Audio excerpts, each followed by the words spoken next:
Malaysia udah pakai teknologi juga bertani. Enggak lagi manual. Iya.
Jadi nggak perlu cepet-cepet lagi.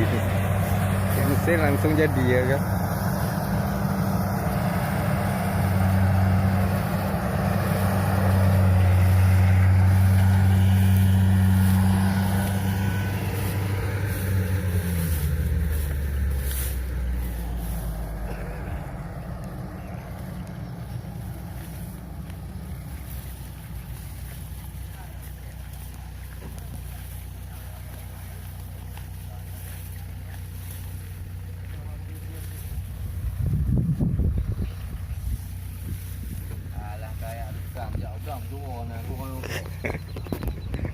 Happy ending je. Ha? Mana nak buat YouTube untuk kau? Kita peng. Pandai balik peng je.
Karena mau diambil pakai benih ya, bibit, ambilan bibit, diambil bibit.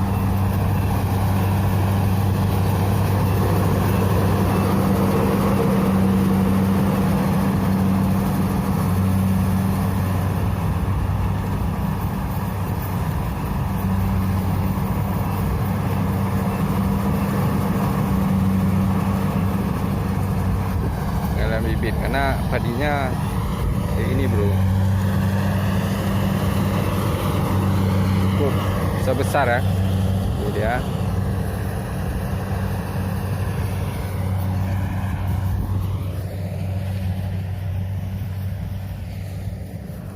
Coba cik.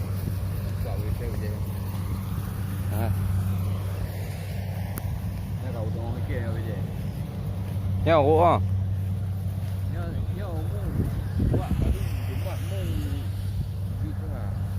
Ya, pendeta je. Oh, tu mampu apa tak lah. Ha. Bit aku. Kananyo anak iyo ah. Anak iya pada kena tahu kan mendu. Anak dia memang ni. Jadi di sini butuh irigasi ya. Kita nggak ada irigasi.